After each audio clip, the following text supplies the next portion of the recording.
अब देखो क्या है, पास्चर इफेक्ट लिखा होगा नोट्स में। ये जो अभी बोले ना कि एनाएरोबिक रेस्पिरेशन के केस में ग्लूकोज का यूटिलाइजेशन बढ़ जाता है। अगर एनारोबिक रेस्पिरेशन का केस आ जाए एरोबिक ऑर्गेनिज्म के अंदर, और अगर एरोबिक केस रहा एरोबिक ऑर्गेनिज्म के अंदर, तो ग्लूकोज का यूटिलाइजेशन उतना नहीं होता जितना एनारोबिक के केस में होता है। ये स्टडी करने वाले पास्चर थे, इसलिए इस इफेक्ट को मतलब कि पास्चर इफेक्ट के नाम से जानते हैं। क्लियर हो गया? यही है पास्चर इफेक्ट। क्लियर? नहीं समझ में आया इससे। नहीं आया? अरे अभी जो ये समझाए थे ना कि एरोबिक एनारोबिक के केस में ग्लूकोज का यूटिलाइजेशन ज्यादा होता है और एनारोबिक रेस्पिरेशन के केस में ग्लूकोज का यूटिलाइजेशन कम होता है। अभी ये समझाए थे ना पिछले मीटिंग में। हाँ सर। तो ये स्टडी Yes, sir. करने वाले पास्चर साइंटिस्ट थे, इसलिए इस इफेक्ट को कि किसी एरोबिक ऑर्गेनिज्म के अंदर यदि एनारोबिक केस आ जाए तो ग्लूकोज का यूटिलाइजेशन बढ़ जाएगा, मतलब कि स्टोर्ड फूड वगैरह ज्यादा तोड़ना पड़ेगा एनर्जी पाने के लिए। लेकिन एरोबिक का केस है तो ग्लूकोज का यूटिलाइजेशन घट जाएगा। इस चीज को स्टडी करने वाले पास्चर थे, इसलिए इस इफेक्ट को पास्चर इफेक्ट कहते हैं। अब क्लियर है? हाँ sir. Yes, sir. Yes sir. Irhan, yes sir, clear. तुमको क्लियर है अब?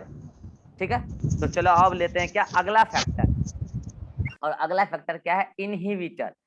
देखो क्या है ना कि जितने ईटीएस तुम पहले पढ़े हुए हो, माइटोकॉन्ड्रियल ईटीएस खास करके, तो कुछ ऐसे केमिकल्स हैं जो इनहिबिटर की तरह एक्ट करते हैं। और ये इनहिबिटर की तरह, इनहिबिटर ऑफ कौन? ETS, mitochondrial ETS. इनहिबिटर की तरह एक्ट करके कहीं ना कहीं किसी न किसी स्टेप पर ईटीएस को इनहिबिट करते हैं। इनहिबिट करने का मतलब ये नहीं कि पूरा का पूरा ईटीएस रुक जाएगा, इलेक्ट्रॉन का फ्लो पूरा 100% रुक जाएगा, नहीं, ऐसा नहीं है। कहीं ना कहीं किसी न किसी पर्टिकुलर स्टेप को रोका जाएगा, तो कुल मिलाकर फाइनल एटीपी सिंथेसिस का प्रोडक्शन इनहिबिट होगा, स्लो हो जाएगा। किसी केस में हो सकता है ना भी हो, ये भी होगा, देखेंगे अभी कौन सा इनहिबिटर है, कैसे है। लेकिन ये ऐसे केमिकल हैं जो कहीं ना कहीं इलेक्ट्रॉन कैरियर को ईटीएस में जाके ब्लॉक कर देते हैं, उसको इनहिबिट कर देते हैं। ये टेम्पररी भी होता है, परमानेंट भी होता है। कौन टेम्पररी कौन परमानेंट, ये तुमसे कोई नहीं पूछने वाला है। लेकिन ये पूछा जा सकता है कौन सा इनहिबिटर क्या करता है। तो हम कुछ इनहिबिटर का तुमको नाम बता रहे हैं। इनहिबिटर का नाम तुमको डायरेक्टली हम ट्रिक के थ्रू समझा दे रहे हैं, बाकी पूरा उसका एक्शन भी समझाएंगे। लेकिन याद तुमको उसको डायरेक्टली ट्रिक के थ्रू रख लेना है, क्योंकि काम तुम्हारा उसी से हो जाएगा। ठीक है, तो देखो ट्रिक ये है, ट्रिक है रॉन काजोल। पहले समझाते हैं रॉन काजोल हम क्यों ट्रिक बनाए हैं। पहली बात, रॉन का मतलब क्या होता है? चितकबरा। इसका मतलब पता है ना क्या होता है? चितकबरा होता है इसका मतलब, ब्लैक एंड व्हाइट का कॉम्बो होता है चितकबरा। पता है कि नहीं बात? हाँ सर, बताए थे। Yes, sir. है ना? हाँ, जो जेनेटिक्स पढ़े उनको पता भी होगा। अब ये काजोल कौन है? तो ये काजोल है अजय देवगन की वाइफ। ठीक है, अजय देवगन की वाइफ है। अब मैंने ये ट्रिक क्यों बनाया? तुम अगर कभी रियल में काजोल को और अजय देवगन को देखोगे ना, तो पता है अजय देवगन ना कल्लू है। वो तो तुमको मूवी में दिखता होगा कि बड़ा स्मार्ट सा, स्मार्ट तो खैर है लेकिन है कल्लू। काजोल के सामने वो काफी कल्लू है। तो यदि हम अजय देवगन और काजोल को सामने लाके खड़ा कर दें, तो अपीयरेंस तुमको कैसा दिखेगा? ब्लैक, व्हाइट या रॉन? रॉन। बोलो। Ron. और इससे अजय अजय देवगन का सच्चाई सामने आ जाएगा। अरे रे रे रे रे, ये तो कल्लू है। तो बताओ, उस जो इतना स्मार्ट पंथी लेके चल रहा है, ये सब चीज इनहिबिट हो जाएगा। कुल मिला के ये कहानी से तुम्हारे दिमाग में बस हमको रॉन काजोल फिट करना था, कि रॉन काजोल जैसे ही बोले इनहिबिटर दिमाग में आना चाहिए। Inhibitor, Ron Kajol. अब रहा बात इसमें हर एक वर्ड का मतलब क्या है, ट्रिक समझ में आ गया? रॉन काजोल। Yes sir. अब Yes, आओ sir. इसमें एक एक वर्ड का मतलब निकालते हैं। इस आर ओ का एक मतलब है, ए एन का एक मतलब है, सी का एक मतलब है, ए जेड का एक मतलब है, और इस दोनों का एक ही मतलब है। ठीक है, और ओ एल का एक मतलब है। अब बताते हैं इसका क्या मतलब है। इस आर ओ का मतलब है रोटिनॉल। क्या नाम है? रोटिनॉल। यह एक प्रकार का इनहिबिटर केमिकल है, रोटिनॉल। ठीक है, केमिकल होता है। ए एन का मतलब है यहाँ पे एंथ्रासीन। एंथ्रासीन केमिकल है, एंटीबायोटिक की तरह रिएक्ट किया जाता है, एंथ्रासीन। सी का मतलब है यहाँ पे साइएनाइड। और AZ का मतलब है अजाइड, और OL का मतलब है ओलिगोमाइसिन, ओलिगोमाइसिन।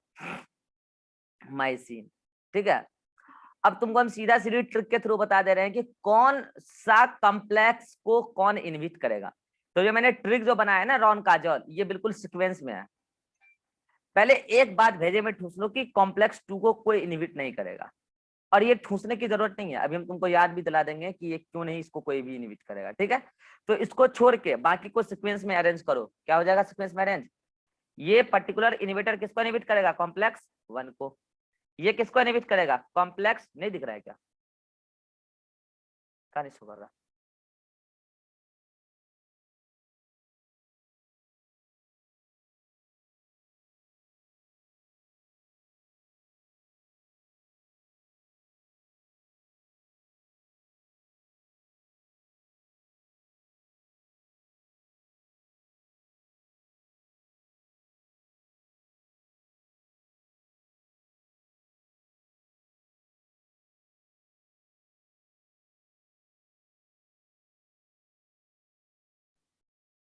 सभी लोग आ गए जी।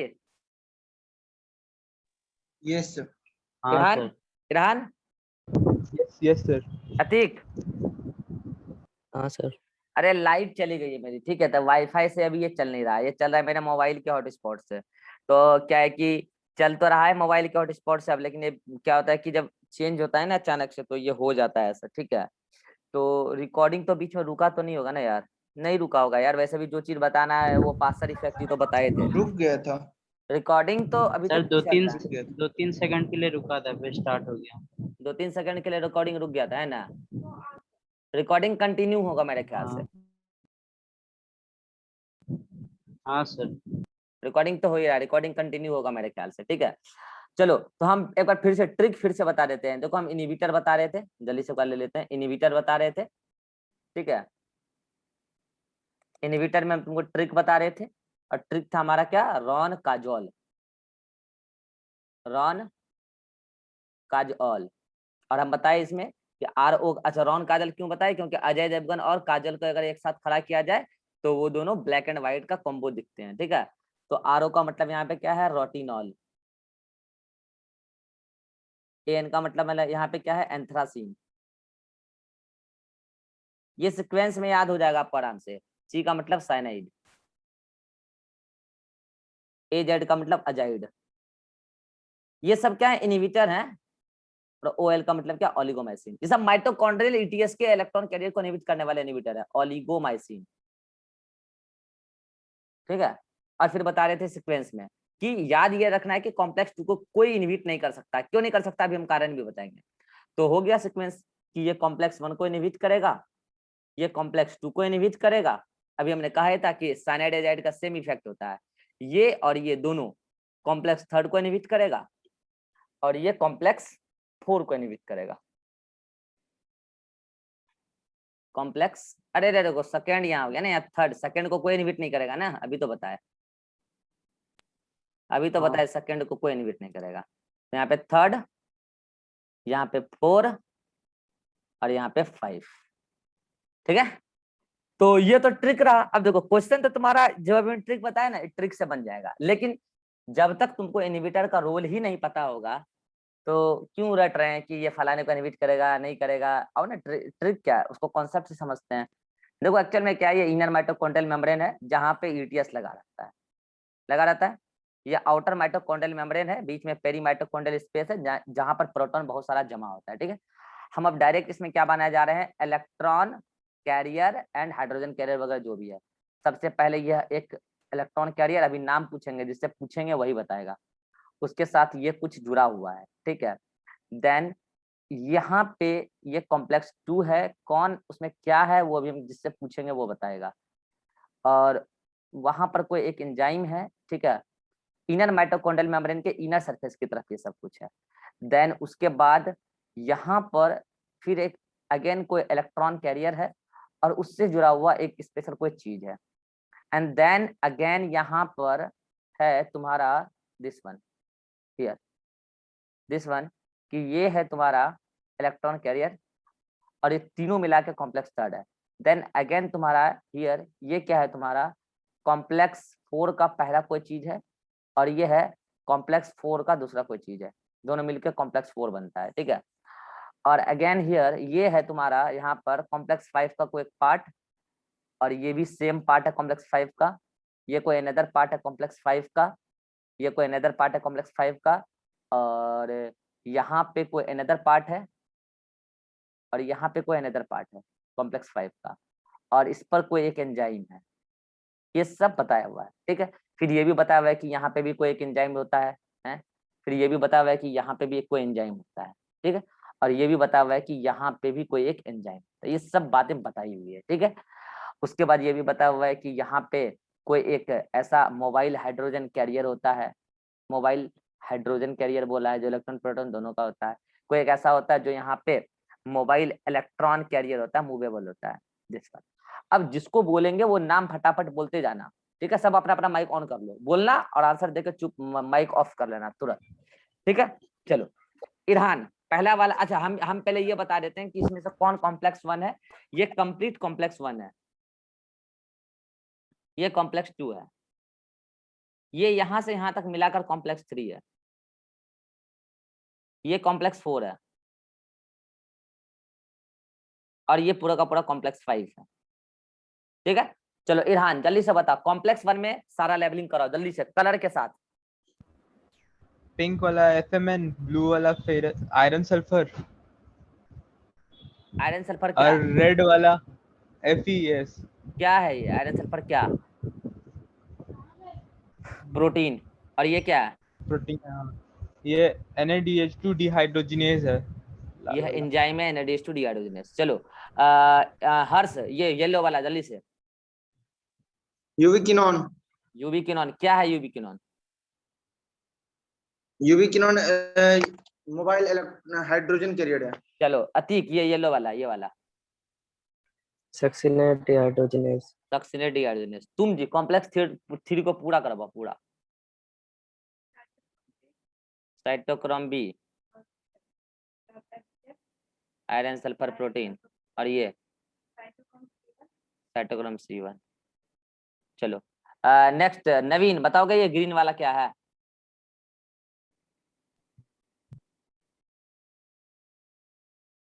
नवीन नवीन हाँ सर। ग्रीन वाला क्या है?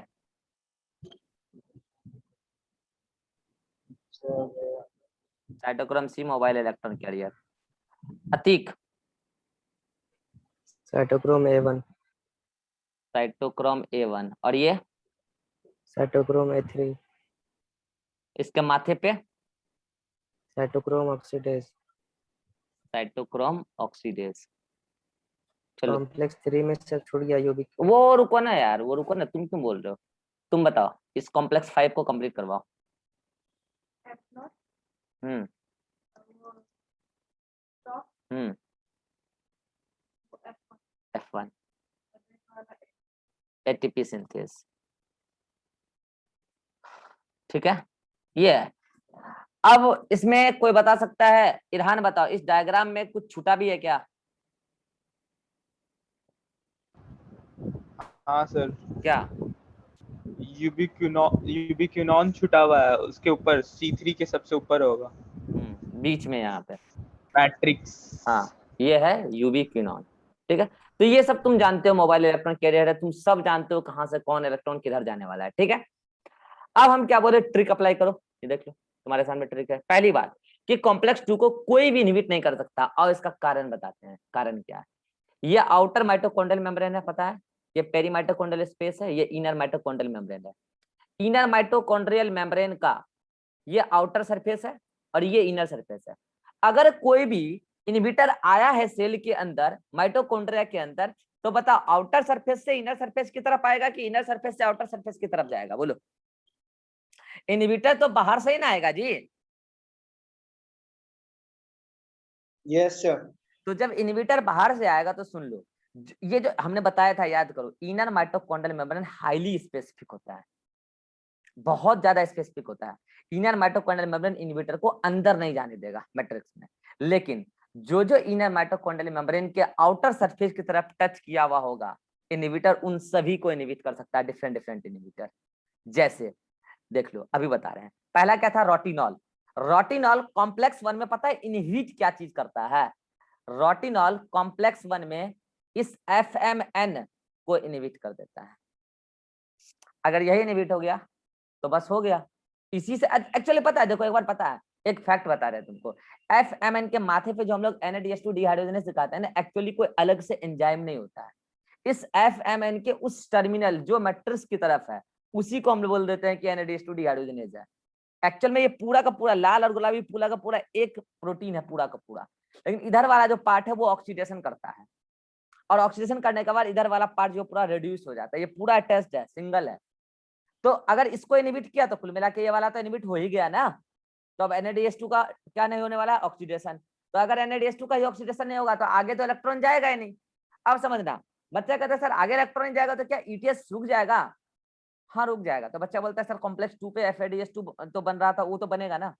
देखो होता क्या है ना, कॉम्प्लेक्स 1 जब इनहिबिट होता है ना तो प्रोटॉन ग्रेडियंट उतना नहीं बनता, तो ये वाला यूबीक्विनोन अंदर नहीं जाएगा। ये वाला अगर जाए भी तो उससे उतना प्रोटॉन ग्रेडियंट बनेगा ही नहीं कि उतना ATP बन जाए। और दूसरी बात, ये इस दौरान ये जो सक्सिनेट डिहाइड्रोजनेज है, जिसका जो क्या करता है, सक्सिनेट का क्या करता है, ऑक्सीडेशन, तो बनता क्या है, फ्यूमेरेट। कर सकता है या FADH2 बन सकता है, और FADH2 का इलेक्ट्रॉन फ्लो भी कर सकता है, लेकिन प्रोटॉन ग्रेडियंट इतना नहीं होगा कि ATP का सिंथेसिस इतना हो जाए कि सेल का काम चल जाए, ऐसा नहीं होगा। तो इस जगह आप ये मानेंगे कि कॉम्प्लेक्स 1 इनहिबिट हुआ है, तो कॉम्प्लेक्स 2 अगर चल भी जाता है, नोट्स में लिखा है कि स्टॉप, अगर चल भी जाता है तो उससे ATP का प्रोडक्शन उतना नहीं होगा जितना सेल की जरूरत है, पहली बात। बाकी नोट्स में क्या सही लिखा है वो हम आपको कल सही लिखवा के भिजवा देंगे, ठीक है। तो कॉम्प्लेक्स 1 को इनहिबिट करने वाले कौन थे, रोटिनॉल, RO खत्म हो गया। अब आता है कौन, AZ, रोटिनॉल, रॉन, AZ, सॉरी AN, एंथ्रासीन। अच्छा, कॉम्प्लेक्स 2 को क्यों नहीं कोई इनहिबिट करवाएगा, हमने पहले ही कहा ना यार, जो जो आउटर सरफेस की तरफ है उसी को इनहिबिट कर सकता है इनहिबिटर, क्योंकि उधर की तरफ जा ही नहीं सकता ना। Inner mitochondrial membrane highly permeable, highly impermeable है, हाईली सेलेक्टिव है परमिबिलिटी के मामले में। तो कॉम्प्लेक्स 2 को कोई टच कर ही नहीं सकता है, कोई टच नहीं कर पाएगा उसको, ठीक है। तो उसको कोई टच कर ही नहीं सकता, उसको कोई इनहिबिट नहीं करेगा। अब आया ट्रिक में ROAN, अब आया एन मतलब एंथ्रासीन। एंथ्रासीन क्या करता है, ये तो साइटोक्रोम बी, उसी से जुड़ा हुआ आयरन सल्फर प्रोटीन है, यहां से यहां जो इलेक्ट्रॉन जाता था ना उसको ब्लॉक करता है, यहाँ पे बीच में आके वो खुद एडजस्ट हो जाता है और वो उसको ब्लॉक कर देता है। अब वो क्या किया था अभी रेटिनॉल, वो इसी में पूरा आके अटैच हो गया था इसके साथ, तो अब ये जो है कि अपने आप को रिड्यूस नहीं कर पाया। अगर वो इनहिबिटर आया तो वो ये काम किया। अगर एंथ्रासीन आ गया, मान लो कहीं से तुमने अप्लाई कर दिया, तो एंथ्रासीन ने साइटोक्रोम बी से साइटोक्रोम C1 तक के इलेक्ट्रॉन को जाने को रोक दिया, तो बस हो गया। अगर बनना भी, अब तो पूरा ब्लॉक ही होगा ना पूरा, क्योंकि अब ETS चली। बताओ तुम लोग सर यहाँ से इलेक्ट्रॉन यहाँ तक तो आ जाएगा ना, नहीं आएगा, थोड़ी देर में रुक जाएगा। जब ये अगले को इलेक्ट्रॉन दे ही नहीं रहा है तो अब ये भी रुकेगा और ये भी रुकेगा, दोनों रुक जाएगा, और फाइनली ETS रुकेगा और ATP का प्रोडक्शन घटेगा। जिस माइटोकॉन्ड्रिया में एंथ्रासीन पहुंचा होगा उस जगह पर ETS रुक गया होगा। लेकिन हाँ, वो इनहिबिटर है, ह्यूज मात्रा में कोई भी अप्लाई नहीं किया होगा, थोड़ा बहुत अप्लाई किया होगा, किसी न किसी पर्पस के लिए किया होगा, अभी हम बताएंगे क्यों किया होगा। अगर ये ह्यूज मात्रा में जाता है तो ऑर्गेनिज्म का डेथ हो जाएगा, इनहिबिटर है ऐसा, क्योंकि फिर होगा ही नहीं ना, आगे पूरा प्रोसेस चलेगा नहीं, ATP बनेगा नहीं, तो ATP नहीं बनेगा तो एनर्जी नहीं मिलेगा, सेल का स्ट्रक्चर मेंटेन नहीं रह पाएगा, स्ट्रक्चर मेंटेन नहीं रहेगा, फंक्शन मेंटेन नहीं रहेगा, मतलब फंक्शन मेंटेन नहीं हो पाएगा, फिर स्ट्रक्चर भी मेंटेन नहीं रह पाएगा। तो कुल मिला के ETS रुकेगा, ATP प्रोडक्शन रुकेगा, ऑर्गेनिज्म का डेथ हो जाएगा। तो ये तो क्या हो गया, कॉम्प्लेक्स 3 को इनहिबिट करने वाला AN मतलब एंथ्रासीन। फिर था साइनाइड एजाइड। साइनाइड एजाइड क्या करता है, इसको इनहिबिट करता है। जैसे देखो यहाँ मैंने बोला ना कि ये लाल और गुलाबी वाला पूरा का पूरा एक्चुअल में एक ही होता है, वैसे यहाँ ये भूरा वाला, ब्राउन वाला और ये रेड वाला एक ही पूरा, उसी के इस वाले एंड को जो मैट्रिक्स की तरफ उसी को बोलते हैं साइटोक्रोम ऑक्सीडेज, लेकिन हकीकत के पूरा का पूरा एक ही होता है। और ये जो साइनाइड एजाइड होता है वो इस कॉम्प्लेक्स 4 के इस साइटोक्रोम A3 को आके क्या कर देता है, इनहिबिट कर देता है, बाइंड कर देता है, इसमें पूरा का पूरा चेंज ला देता है साइनाइड एजाइड। और होता क्या है फिर वही, यहाँ से जब इलेक्ट्रॉन आगे जाएगा ही नहीं, तो जब इलेक्ट्रॉन ही नहीं जाएगा आगे तो इलेक्ट्रॉन का फ्लो रुक जाएगा पीछे का, तो पीछे का इलेक्ट्रॉन का फ्लो रुकेगा तो फिर यहाँ प्रोटॉन ग्रेडियंट भी नहीं बनेगा, और जब प्रोटॉन ग्रेडियंट ही नहीं बनेगा तो फिर उधर ATP का प्रोडक्शन भी नहीं होगा और फिर O2 का यूज भी नहीं होगा इस दौरान। कुल मिला के ETS रुक जाएगा, ATP प्रोडक्शन इनहिबिट हो जाएगा। ये हुआ किसका रोल, साइनाइड एजाइड, दोनों का सेम रोल है। अब यहाँ पे एक पॉइंट बताना है, कुछ प्लांट ऐसे होते हैं, जैसे पालक का नाम सुने होगा, स्पाइनेक, स्पाइनेसी फैमिली का है स्पाइनेक। स्पाइनेक के अंदर क्या होता है, उसके माइटोकॉन्ड्रिया के अंदर जहाँ ईटीएस चल रहा था उसके अंदर इस साइटोक्रोम ऑक्सीडेज के अलावा उसके जस्ट पहले एक एंजाइम होता है जिसका नाम रख दिया गया साइंटिस्टों के द्वारा अल्टरनेट ऑक्सीडेज। क्या नाम है, अल्टरनेट ऑक्सीडेज। अगर ये इनहिबिट हो गया साइनाइड या एजाइड के द्वारा तो इलेक्ट्रॉन यहां से निकल लेगा और ईटीएस चलेगा। हाँ, कम एटीपी का प्रोडक्शन होगा, लेकिन प्रोडक्शन होगा। कम क्यों होगा, क्योंकि अगर ये यहां से जाता तो ज्यादा इलेक्ट्रॉन यहाँ से फ्लो होता है ना। अगर ये यहाँ से जाता, मान लो ये यहाँ से आया, यहाँ से, तो एक मिनट, ये यहाँ नहीं, यहाँ पे होता है, सॉरी, यहाँ पे होता है, यहाँ पे, यहाँ पे, यहाँ पे नहीं, यहाँ पे। तो ये यहाँ से इलेक्ट्रॉन इधर से ही निकल लेगा, आगे जाएगा नहीं इलेक्ट्रॉन। तो ये 4 प्रोटॉन इधर नहीं ना आएगा, तो फिर ये 4 प्रोटॉन नहीं आएगा तो कुल मिला के 2 एटीपी का लॉस हो गया ना। तो ये है अल्टरनेट ऑक्सीडेज। ये सभी प्लांट के अंदर नहीं होता है, सभी ऑर्गेन के अंदर नहीं होता है, स्पाइनेक फैमिली के अंदर रिपोर्ट किया गया है, स्पाइनेसी फैमिली के स्पाइनेक प्लांट के अंदर, मतलब पालक के अंदर। आप तो बस इतना याद रखो, ये भी कोई नहीं पूछेगा, बस बता दे रहे हैं नॉलेज के लिए। स्पाइनेक प्लांट के अंदर अल्टरनेट ऑक्सीडेज होता है कॉम्प्लेक्स 3 के ऊपर यूवी किरण के पहले ही, तो इलेक्ट्रॉन वहीं से चल जाएगा, लेकिन तब जाएगा वहां से जब ये इनहिबिट हो, नहीं तो अदरवाइज अल्टरनेट ऑक्सीडेज के पास इलेक्ट्रॉन जाता ही नहीं है, क्योंकि उससे ज्यादा टेंडेंसी इसके खाने की। और ऐसा नहीं कि यहाँ से होते हुए उधर जाए, नहीं, ऐसा नहीं होता है, ऐसा रिपोर्ट नहीं किया गया।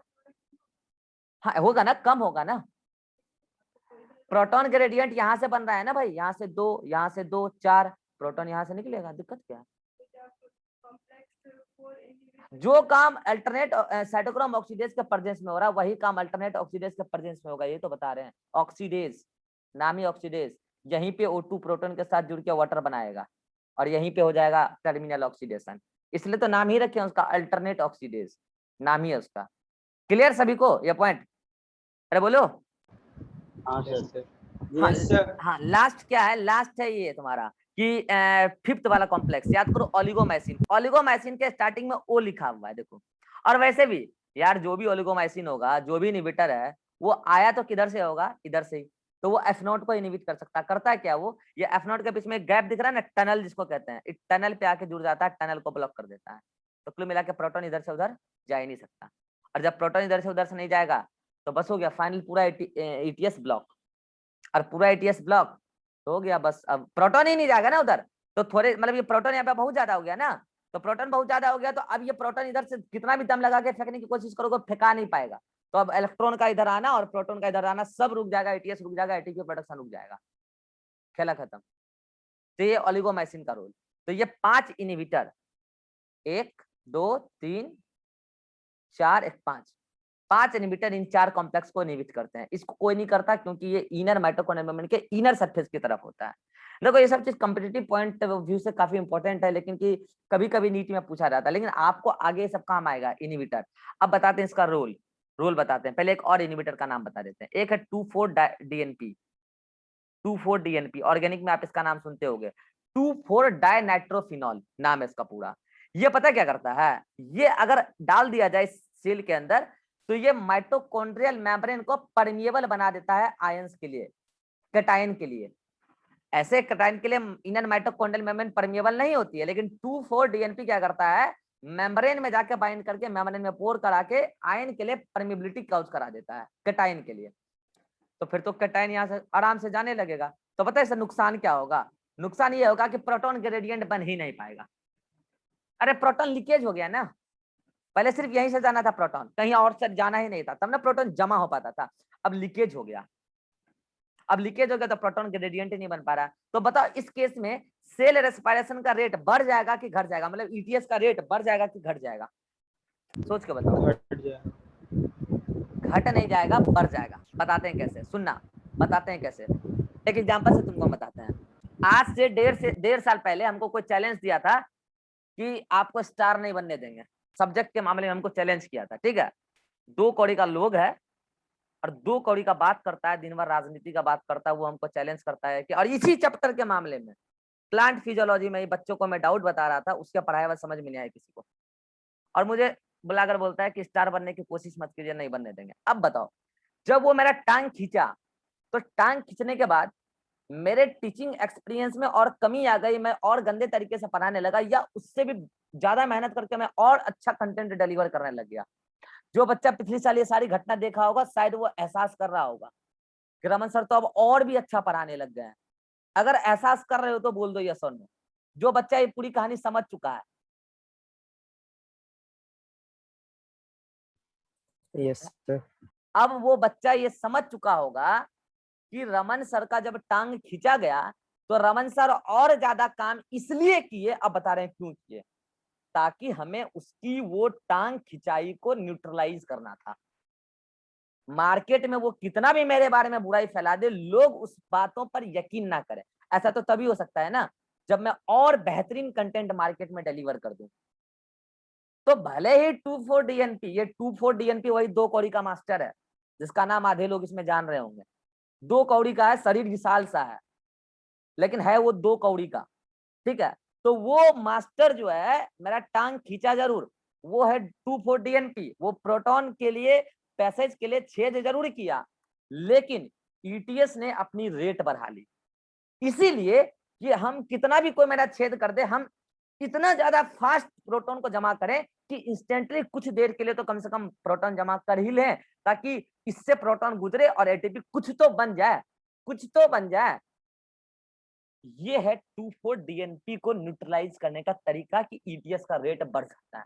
आपसे कोई नहीं पूछेगा सब, लेकिन टेक्निकल चीजें इसलिए मैंने आपको बता दिया। तो फाइनली कुल मिला के ये सारा 1 2 3 4 5 6, ये 6 इनहिबिटर है। अब बोलो, मैंने भले पूरा का पूरा एक्सप्लेन कर दिया, लेकिन आई थिंक इसको अलग से याद रखोगे। ये वही 2 कौड़ी का मास्टर है, ठीक है।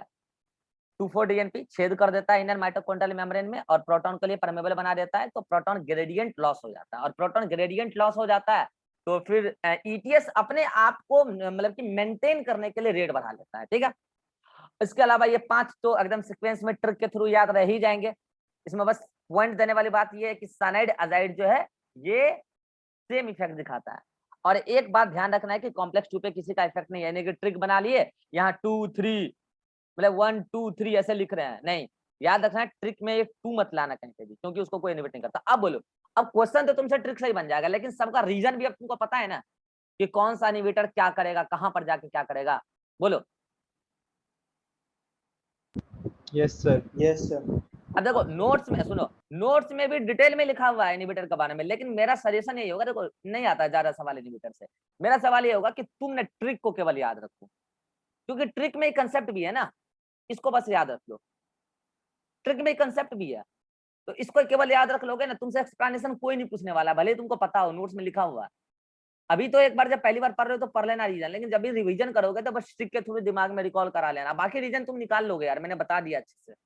जब भी फंसना कभी अगर कोई पूछ रहे तो वीडियो जाके देख लेना मेरे यूट्यूब पे, रीजन बता दिया मैंने, ठीक है। तो ये था तुम्हारा इनहिबिटर। रही बात कि इसका यूज कहाँ करते हैं, हिट जानते हैं ना, हिट वो मच्छर मारने वाला जो घर में स्प्रे वगैरह जो मारते हैं ना, बाथरूम वगैरह भी यस मारते हैं, सर। तो उसमें ना यही होता है, यही होता है, ये होता है 24 डीएनपी होता है। और बहुतों में एंथ्रासिन भी होता है। ये सब मतलब इंसेक्ट वगैरह को मारने के लिए इंसेक्टिसाइड यूज करते हैं कि उसको मार देंगे उसका एटीएस चलेगा नहीं, उसको एटीपी मिलेगा नहीं, मर जाएगा थोड़ी देर में। तो अलग अलग जगह पर इसका यूज है, इंसेक्टिसाइड को मारने के लिए, अलग अलग प्लांट को भी मारने के लिए कहीं कहीं यूज होता है। ये सब आपसे कोई नहीं पूछने वाला, ठीक है। इनहिबिटर मैंने बता दिया, यही बहुत है। तो यहाँ पर जाके आपका सारा फैक्टर्स खत्म होता है, क्योंकि कहीं ना कहीं ये इनहिबिटर रेट को घटा ही रहा है। और कहां पर बढ़ जाएगा ईटीएस का रेट, ये ध्यान रखना है, 24 डीएनपी के केस में बढ़ जाएगा। तो ये था आपका finally factors affecting rate of respiration. अब बस इस चैप्टर में एक चीज बच गया है, वो है आरक्यू वैल्यू, वो कल डिस्कस करेंगे, रेस्पिरेटरी क्वेश्चन। और एक चीज बच गया है एनर्जी एफिशिएंसी, ये भी कल डिस्कस करेंगे, और कल ये चैप्टर हो जाएगा समाप्त, और कल स्टार्ट करेंगे हम लोग सेल। आज इस क्लास को यहीं समाप्त करते हैं।